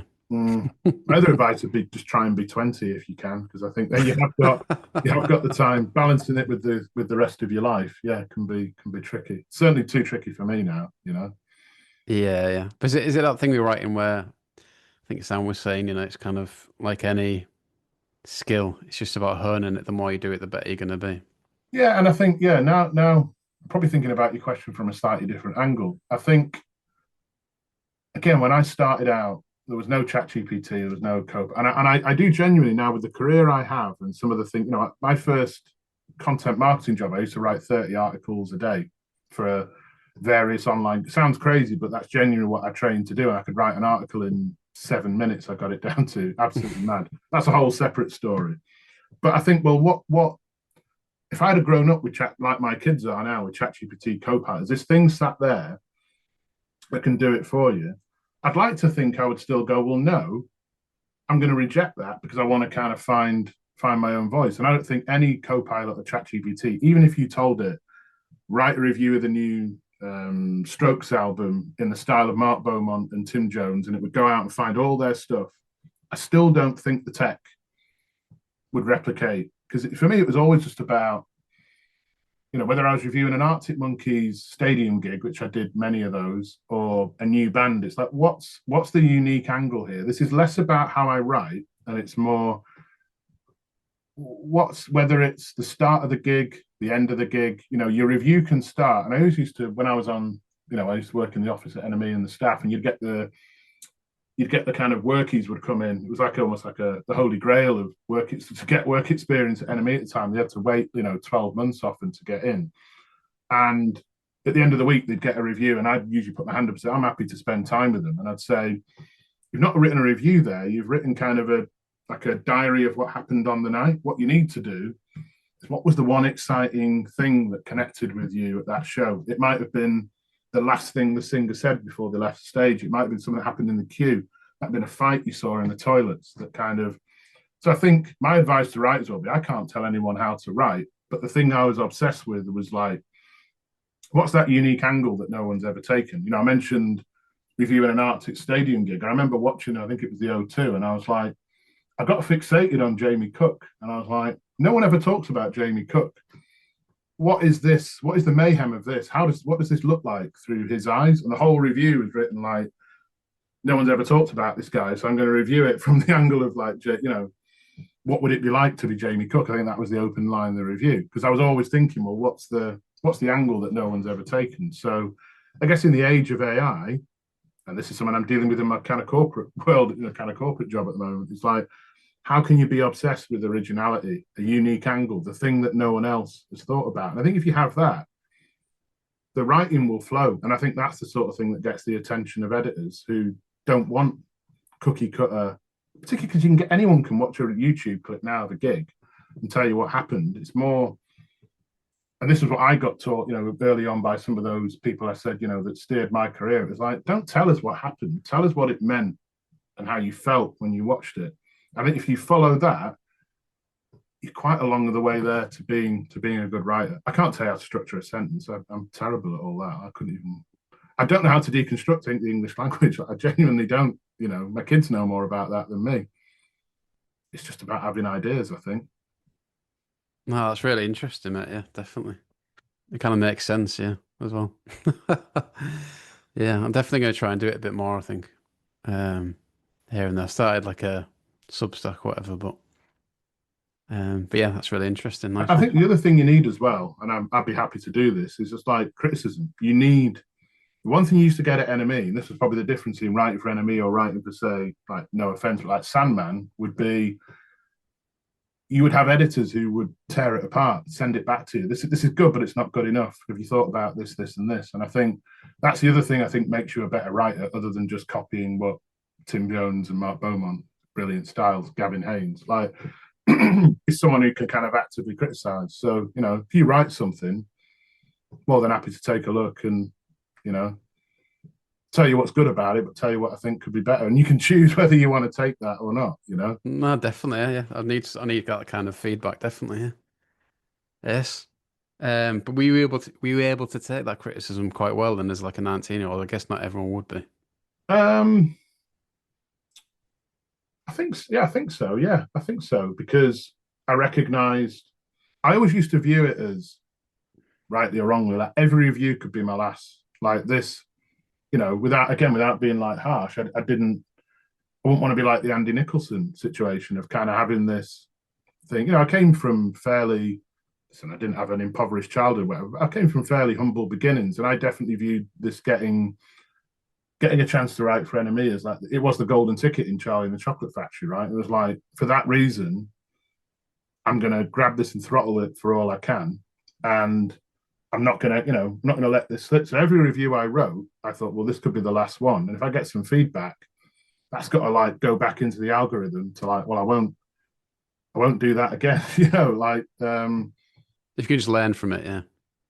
I suppose on the other hand, if you get 5 years in and you're still having your stuff torn apart, then you might start to worry at that stage, right? Like that might be a bit of a message that you don't really know what you're doing. But probably as I developed my own kind of voice, I got a bit less of that. But yeah, early on, you are just finding your voice, and I think probably if you can't take the criticism, that's why you wouldn't carry on writing.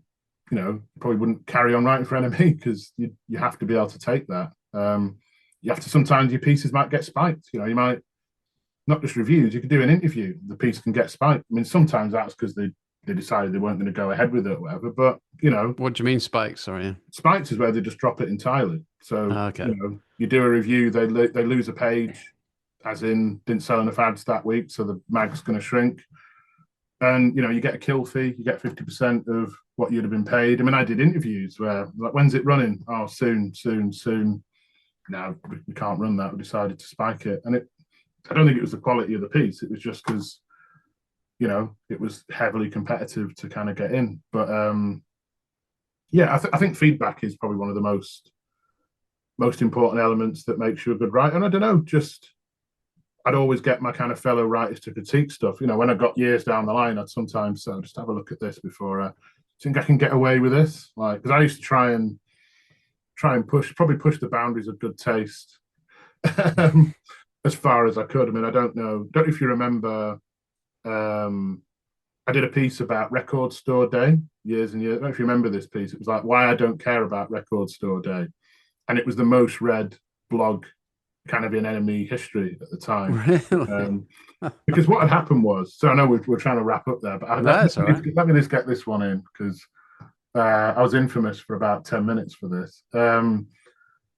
This was again when I was freelance. I was living in Manchester. There was a big like gushing piece in the mag by Matt Wilkinson about why Record Store Day was really important. And look, I love Matt. You know, one of the I probably count on one hand of the people who I work with at NME that I'd say, yeah, like that's someone I could have counted as a mate. Good guy, having a great career over at Apple Music. I think he's been on this show, right? Yeah, yeah.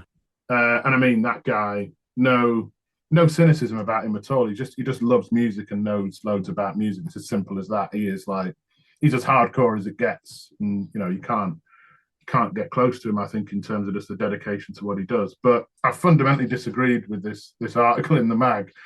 So I emailed Luke Lewis, who was the website editor at the time, and I was like, and I knew he would bite on this. I was like, I just completely disagree with this. Do you fancy having like a counterpoint to what Matt's written for the website for a blog? And when I was hungover, I'd gone into work. I was hungover. I had a full time job, so I only had like an hour to write this over lunchtime, and I just kind of tossed off this like, well, I don't care about Record Store Day. You know, I hate people who work in record shops, and if you care about the format of the music that you're buying, you're not paying attention to the important thing. And it was quite like shooting from the hip. I wouldn't say lazy because I didn't have time. I just fucking knocked this thing out. And then it just blew up. You know, I had bands writing like counterpoints to it. There's a band called Johnny Foreigner who wrote this like long diatribe kind of blog. I think BBC Six Music might have covered it. And I mean, I don't think it went down particularly well with like the mag people at NME. Like, I think Chrissy was a bit unhappy with it to the point I kind of had to write like a follow up. Wouldn't call it like an apology piece, but it was a bit of like a let's try and calm people down kind of piece. Like the title was something like, I know I went too far on Record Store Day, but I still stand by most of what I said. And I spent a bit more time on kind of that one. That was always my regret that I didn't spend more time like writing a coherent. Again, we'd probably put if the blog still exists, it was like 10 years ago more. We could put it in the description to this episode. People might remember it. And the truth behind it was I fully meant what I said. I just wish I'd spent a bit more time constructing the argument beyond just like it's probably like almost like kind of what became you get kind of these now kind of shock jock kind of clickbait type writers tend to be on more of the right wing, like your GB News type people. Right. An early incarnation of that for NME. Like, just take the contrary position. But I wasn't taking the contrary position to be contrary. It's because genuinely I'd be like, nah, I disagree with that.